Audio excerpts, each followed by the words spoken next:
بسم اللہ الرحمن الرحیم نحمده ونصلی علی رسولہ الکریم اما بعد۔ جناب اسپیکر، میں نے آج اس ایوان کے سینئرز کی باتیں سنی، اس میں حقائق بھی تھے، تنقید بھی تھی، کچھ تلخی کا پہلو بھی تھا، لیکن میری گفتگو تنقید کے بدلے تنقید پر مبنی نہیں ہوگی، بلکہ تعریف کے بدلے تعریف پر مبنی ہوگی۔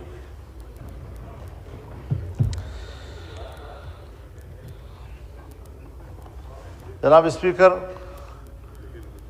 کچھ چیزیں ہمیں خود سمجھنی ہوں گی۔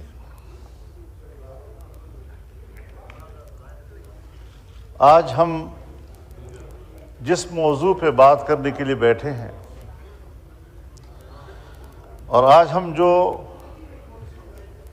آئینی ترمیم پاس کرنے جا رہے ہیں، اس کا آغاز کب ہوا، اس کا سبب کیا بنا؟ Please lower your voices, thank you. جی یہاں ایک مسئلہ اٹھا تھا کہ سپریم کورٹ کے جج صاحبان کی مدت ملازمت میں اضافہ کر دیا جائے۔ ایک یہ بھی تجویز تھی کہ ججوں کی تعداد میں اضافہ کیا جائے، اور یہ بحث میڈیا میں زیادہ چلتی رہی۔ باضابطہ طور پر ہمارے سامنے ایسی کوئی بات نہیں آئی،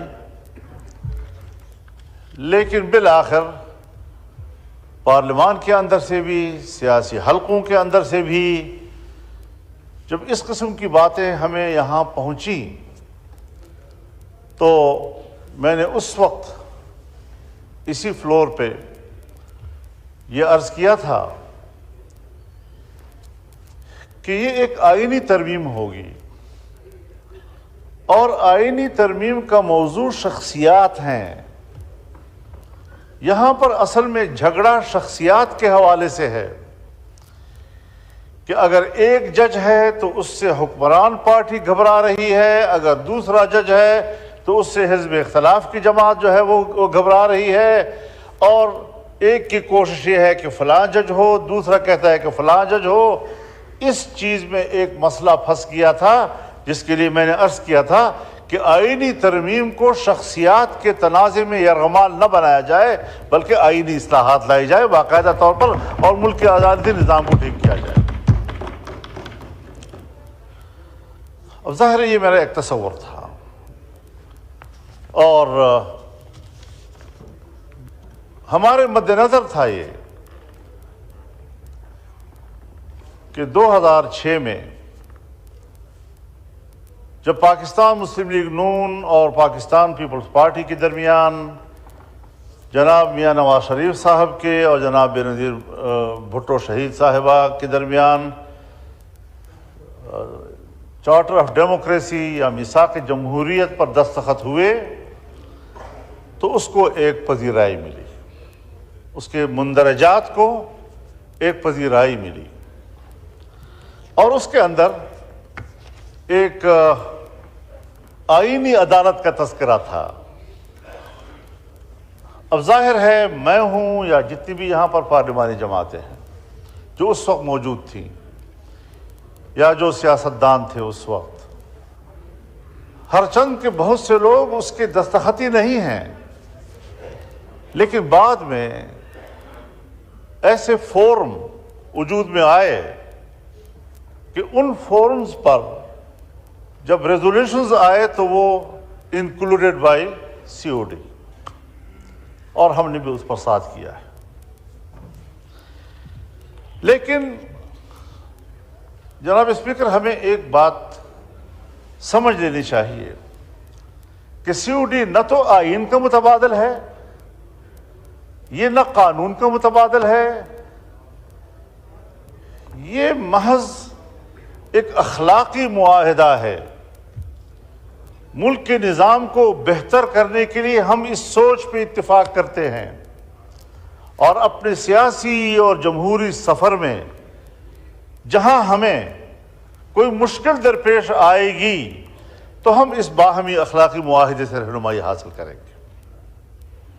اگر کہیں پر اس کا آئین سے تصادم ہو تو ظاہر ہے کہ پھر آئین پہ عمل ہوگا، لیکن اگر ہمارے پاس 2/3 اکثریت حاصل ہو کسی بھی پارٹی کے پاس، اور وہ اس سی او ڈی کے اندر مندرجہ کسی معاہدے کے شق کے حوالے سے تبدیلی لانا چاہے تو لا سکتے ہیں، لیکن آئین مقدم ہوگا، اس میں تو کوئی شک نہیں ہے۔ جناب اسپیکر،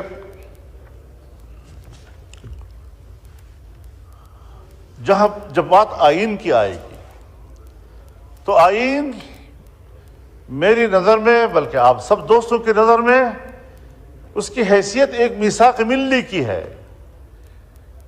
یہ پاکستان کے ہر شہری کے درمیان ایک عمرانی معاہدے کی حیثیت رکھتا ہے، اور قوم کے بیچ میں، صوبوں کے بیچ میں، طبقوں کے بیچ میں، قومیتوں کے بیچ میں اگر کوئی کمٹمنٹ ہے تو وہ اس آئین کی بنیاد پر ہے، اس کی اساس پر ہم پاکستانی ہیں، اس کے اساس پر ہم پاکستان کے ساتھ ایک عہد و پیمان رکھتے ہیں۔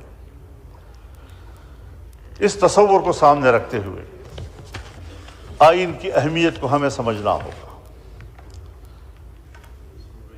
آئین ایک مستحکم دستاویز ہوتی ہے، اور جو دستاویز جتنی مستحکم ہو اتنا ہی اس کے اندر ترمیم و تغیر کرنا بھی ذرا مشکل ہوتا ہے۔ ہم سادہ اکثریت سے قانون پاس کر لیتے ہیں، لیکن آئین میں تبدیلی ہمیں 2/3 اکثریت سے کرنی ہوتی ہے۔ اگر ہم عدل شریعت دیکھ لیں، کتاب اللہ پوری امت کا سب سے زیادہ مستحکم دستاویز ہے۔ کسی کا مجال ہے کہ اس کے اندر ایک لفظ کا آگے پیچھے کر لے، زبر زیر کی تبدیلی کر دے؟ کسی پیغمبر تک کو بھی اجازت نہیں۔ جتنا وہ مستحکم دستاویز ہے اتنی ہی اس کے اندر استحکام پایا جائے گا، اس میں تغیر اور تبدل نہیں ہوگا۔ ہم انسانی قوانین، انسانی ضابطوں کی بنیاد پر بھی اسی اصول کو لیتے ہیں کہ اگر ہمارے سامنے کوئی مستحکم دستاویز ہے تو اس میں تغیر و تبدل ذرا مشکل کام ہوتا ہے، اور اگر عام قانون ہے تو اس میں تبدیلی جو ہے اس کے لیے نسبتاً آسان ہوتی ہے۔ ہم ذرا آئین کی بھی تاریخ دیکھ لیں، اور ہم ذرا آئینی ترامیم کی بھی تاریخ لے لیتے ہیں۔ میں ان متنازع ترامیم کی بات نہیں کرتا جو کسی نے یا اپنی اکثریت کی بنیاد پر کرا دیے یا کسی ڈکٹیٹر نے کرا دیے۔ میں ان مثالوں کو مد نظر رکھوں گا جو ہمارے لیے آئیڈیل ہو سکتے ہیں، اور جس کو ہم اپنے لیے ایک رہنما اصول کے طور پر اپنا سکتے ہیں۔ جیسے کہ میرے عزیز گرامی کیا، جو اللہ نے مجھے توفیق دی، میں نے اپنی بھرپور کوشش سے ایک متفقہ آئینی ترمیم بنانے میں محنت کی اور کوشش کی، اور اللہ کے فضل و کرم سے اللہ نے مجھے اس میں کامیاب کیا ہے۔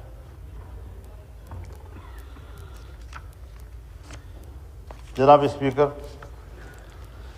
جب آئین بن رہا تھا اس وقت کا سیاسی ماحول کیا تھا؟ ملک ٹوٹ چکا تھا۔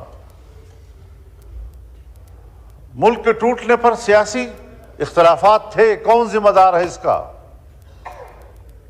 اور یہ کوئی معمولی حادثہ نہیں تھا۔ ہم فوری طور پر ایک باقاعدہ مستقل آئین نہیں بنا سکے، ہم ایک عبوری آئین کی طرف گئے، اور کچھ عرصہ عبوری آئین حکمران تھا۔ ون یونٹ ٹوٹ گیا تھا. 2 صوبوں میں نیشنل عوامی پارٹی اور جمعیت علماء اسلام کے اتحاد سے حکومتیں بنی اور 2 صوبوں میں پنجاب اور سندھ میں پاکستان پیپلز پارٹی کی حکومت بنی.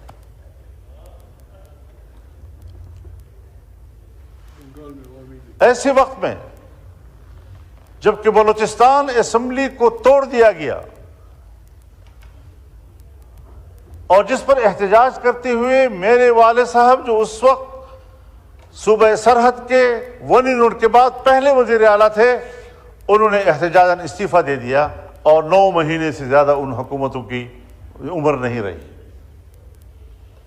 اب ظاہر ہے کہ یہی چیزیں سیاسی ماحول میں شدت پیدا کرتی ہیں اور اس شدت کے ماحول میں یہ تمام قیادت بیٹھی جس میں خان عبدالولی خان موجود تھے، جس میں میرے والد مولانا مفتی محمود موجود تھے، جس میں